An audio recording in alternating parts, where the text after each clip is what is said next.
Good evening, all. Yeah.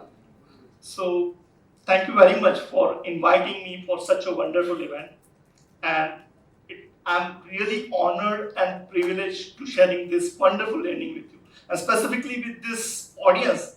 It's really incredible and amazing. You made my day. Thank you for that.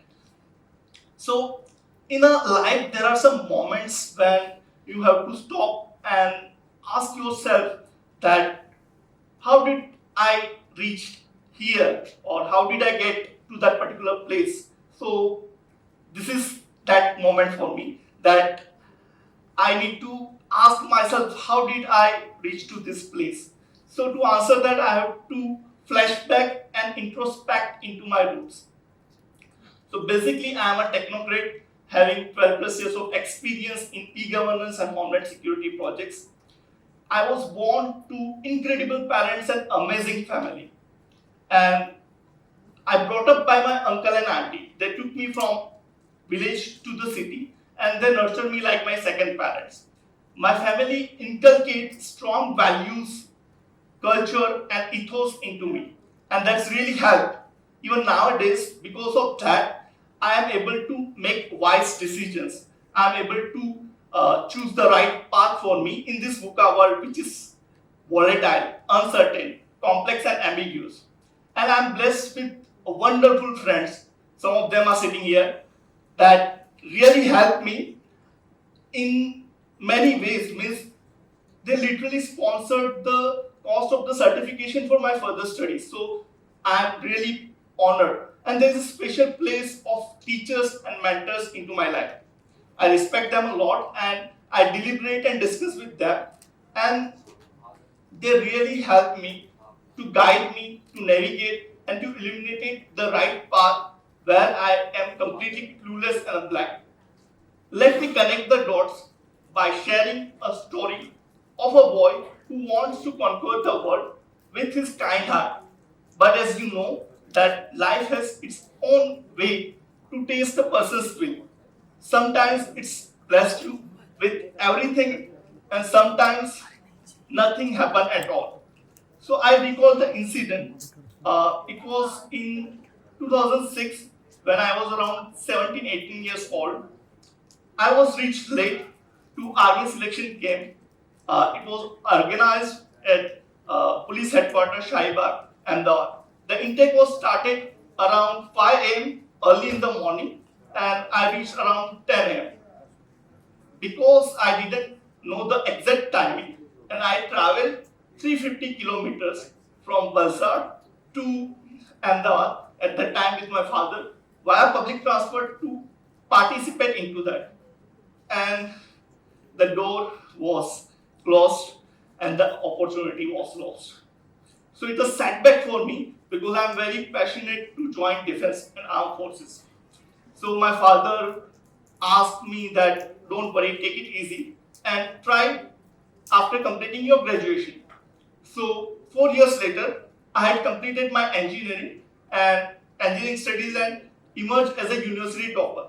In 2010, I attempt once again, and this time with Service Selection Board interview organized by Indian Air Force at Northern Command, Dehradun. The very first day, I had successfully completed the PABT test. PABT, for those who don't aware, it's a pilot aptitude battery test. So anyone who wants to make their career in Indian Air Force as a fighter pilot, it's a mandatory prerequisite and it's a once in a lifetime opportunity. If you not crack in a first attempt, there is no second attempt. So I'm very happy and it's an kind of wow moment for me because I think I'm going in the right direction.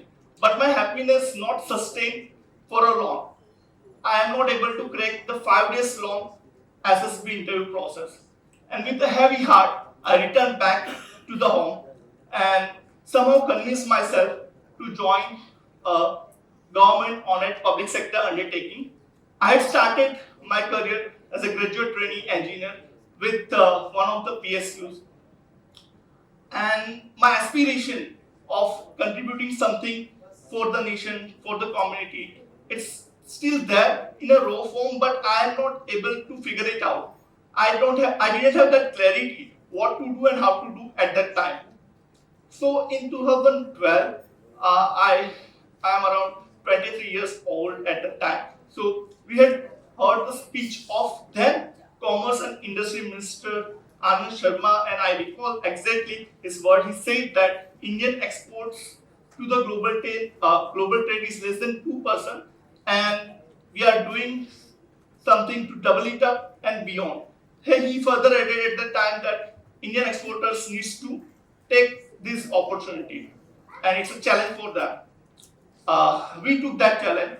With the help of like-minded friends, we have set up an export-import firm named Yoto Impex Private Limited in 2012 with an intention to increase India's export on a global form. And we took we choose that name Yoto, which convey its mission itself. Yoto is an acronym of Youth on Their Own. So I had left my secure job to pursue my life goals. But guess what?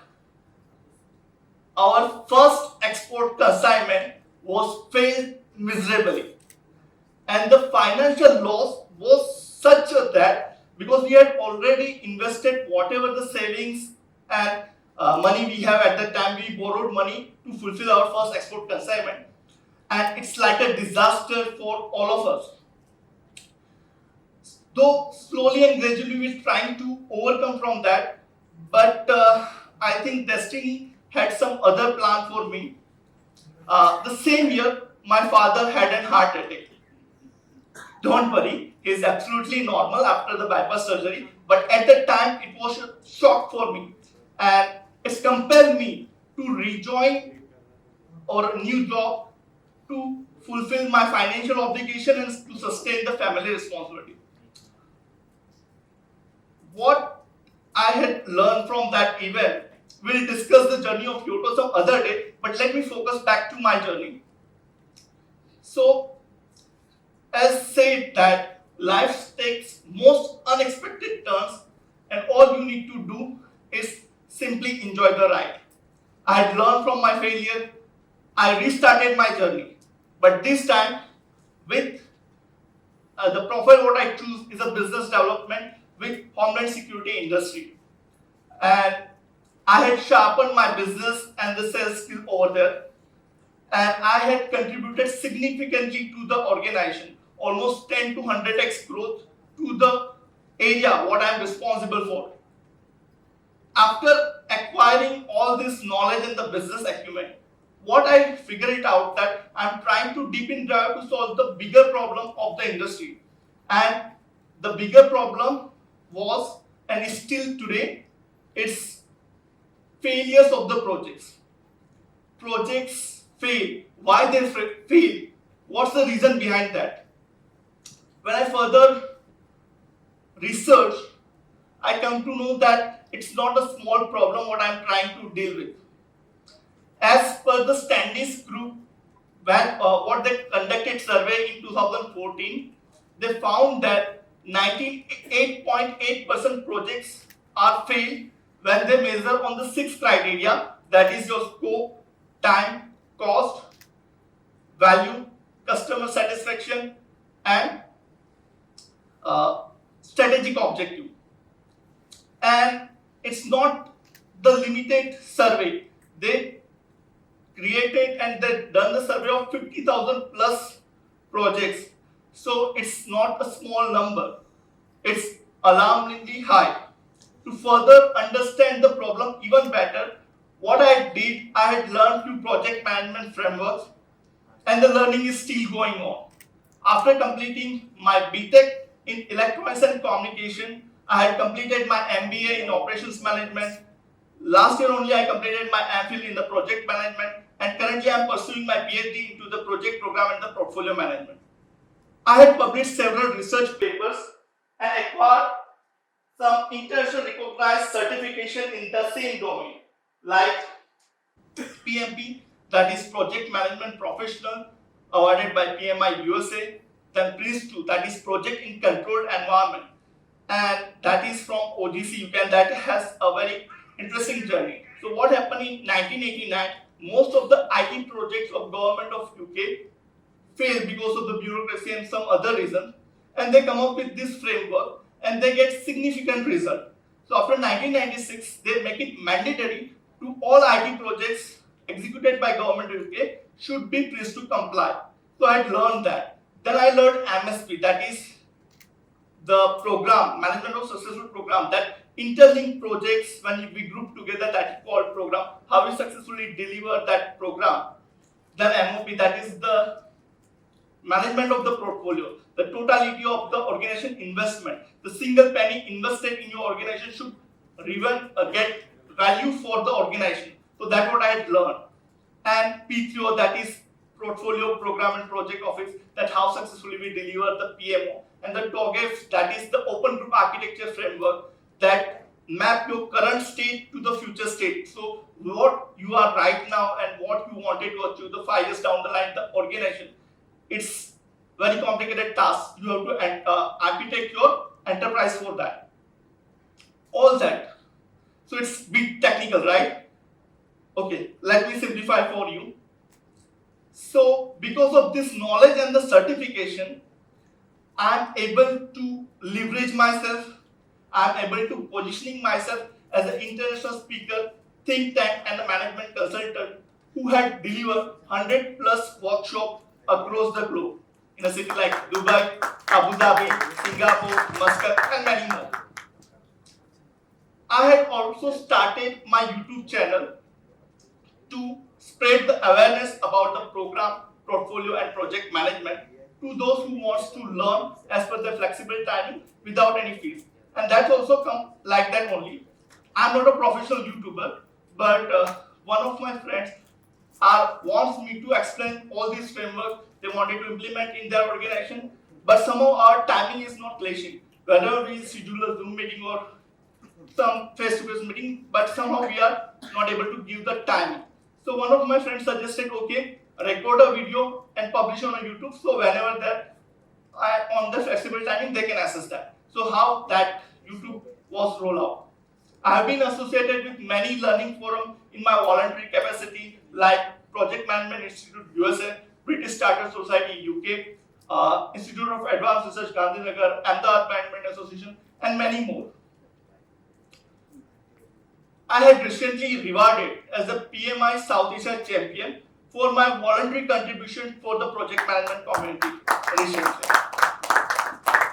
Currently, I am working with one of the big four consulting firm and providing risk advisory services to governments and the public sector undertaking and trying to solve bigger and the complex problems, and by that directly or indirectly trying to work for betterment of the society. Because of my NDA and other things, I have not revealed the projects, but that is something what I am working for. Over this journey so far, if I wanted to in a nutshell narrate the critical success factors, there are two things that I zeroed down. First, the amazing gift of my family, friends and mentors who become a support system for me. And the second, my passion for the learning and the constant learning. And learning is not just limited to the professional certification, but I'm having a spiritual inclination and learn Reiki first, second and third degree, Vipassana meditation and basic prana healing and many other things. So I keep on learning. Over this year, my family, friends and my mentors helped me and supported me like anything, and they are the fuel into my fire. The reason I'm so committed to contribute something to society by empowering them through skill development or learning and development. The reason behind that, because I know by that I'm not empowering the particular family but community and economies at large. Let me simplify for you.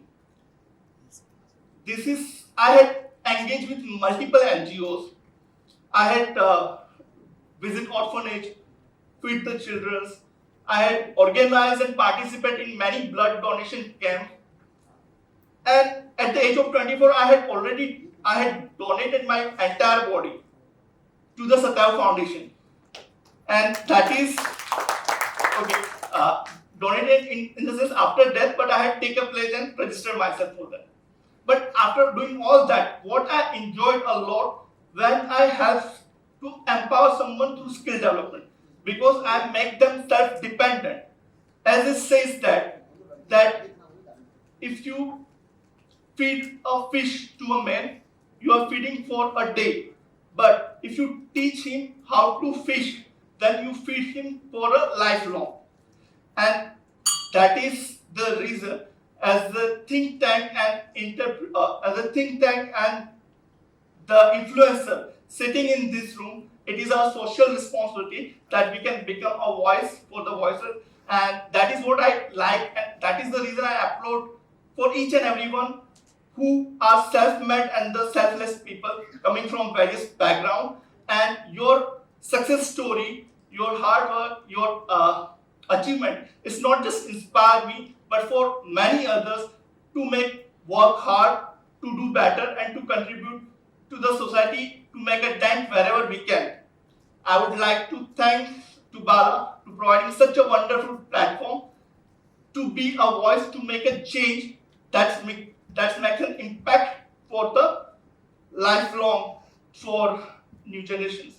And at last, I would like to sincerely express my gratitude to the great Almighty and to the support system who had blessed to in the form of my family, teachers, and the mentors.